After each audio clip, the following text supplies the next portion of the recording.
ọ̀rọ̀ yìí ní kábíyèsí túnde ojúgo alábìlẹ̀ ọ̀rọ̀ yìí ní àbámọ̀dá náà mú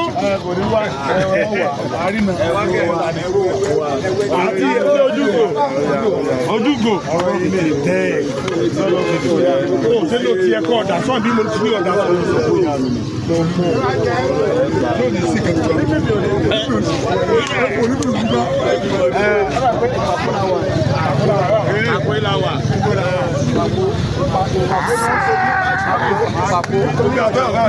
ìpàkó ni wọ́n ń pè ní ìpínlẹ̀ Ọ̀yọ́. Kìlàkókò. Egbègbè tí ó gbè. Egbègbè. Ìpàkó ni wọ́n ń pè ní ìpàkó ni wọ́n ń pè ní nípínlẹ̀ Ọ̀yọ́. Nípínlẹ̀ Ọ̀yọ́ state. Ìpàkó ló wọlé. Ọlọ́run ó dé padà. Wọ́n fẹ́ lọ sòkú ya mi. Ọlọ́run. Òwú bẹ́ẹ̀ ó ṣe bẹ́ẹ̀. Òwú bẹ́ẹ̀ ṣe bẹ́ẹ̀. Tọ́pìkì tipẹ́tipẹ́ bá wà sòkú ya mi ò ń bọ̀ ní. Ká mú iṣẹ́. Alhamdulillah.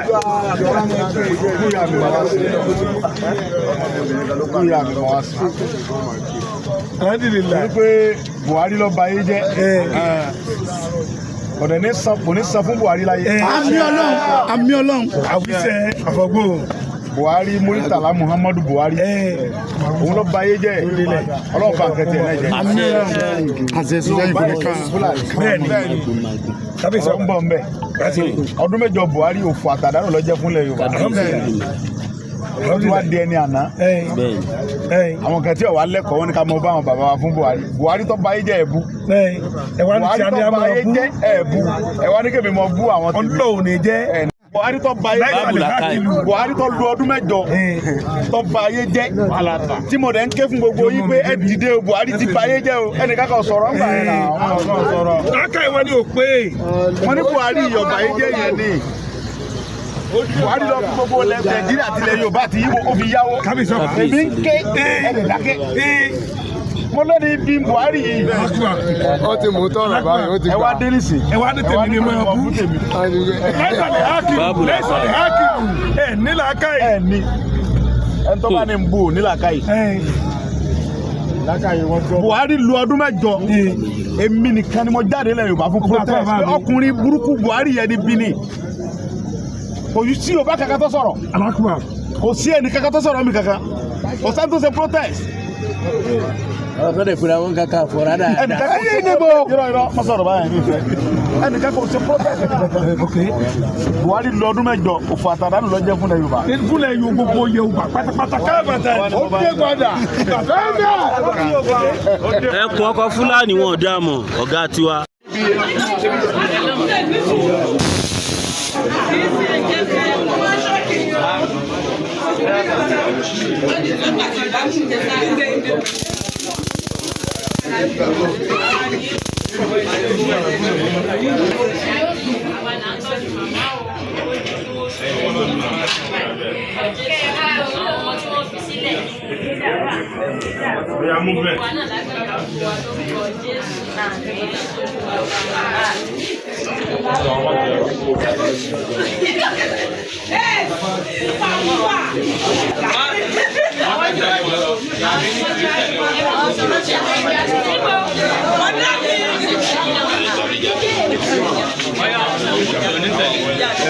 Gbogbo mọ́tò kí gbogbo mọ́tò ẹ báwo.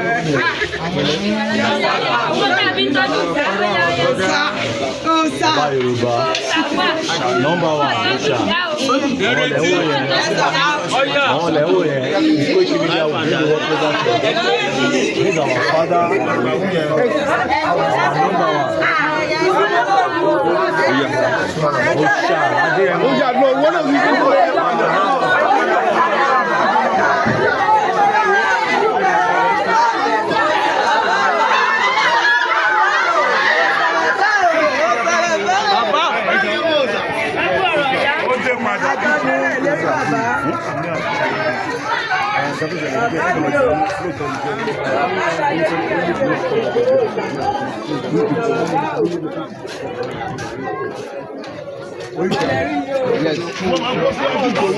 Kúrò bẹ̀.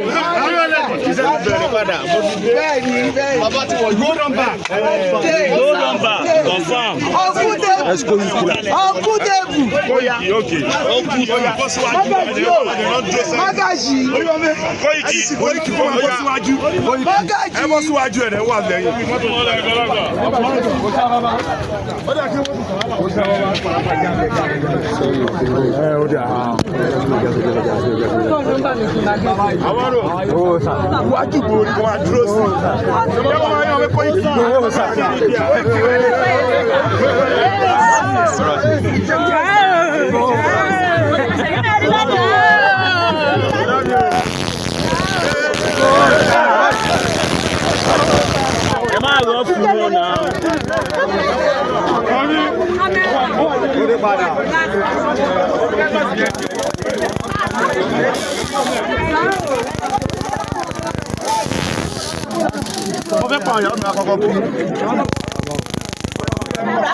Àlàyé ń bọ̀, wọ́n ń bọ̀.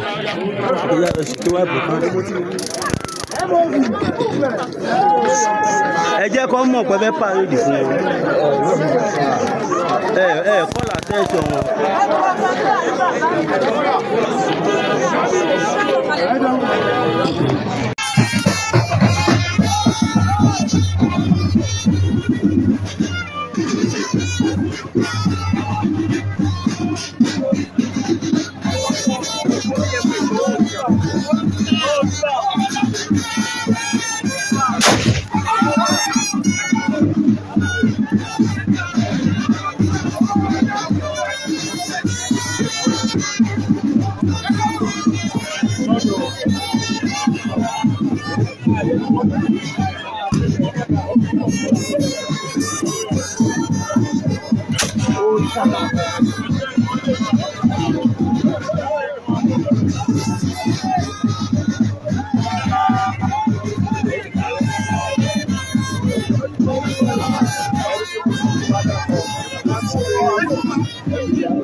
We're live at Shaki.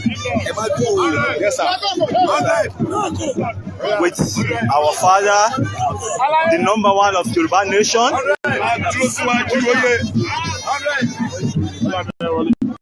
Chief Sunday Adeyemo Igboho #1. It's live here in Shaki.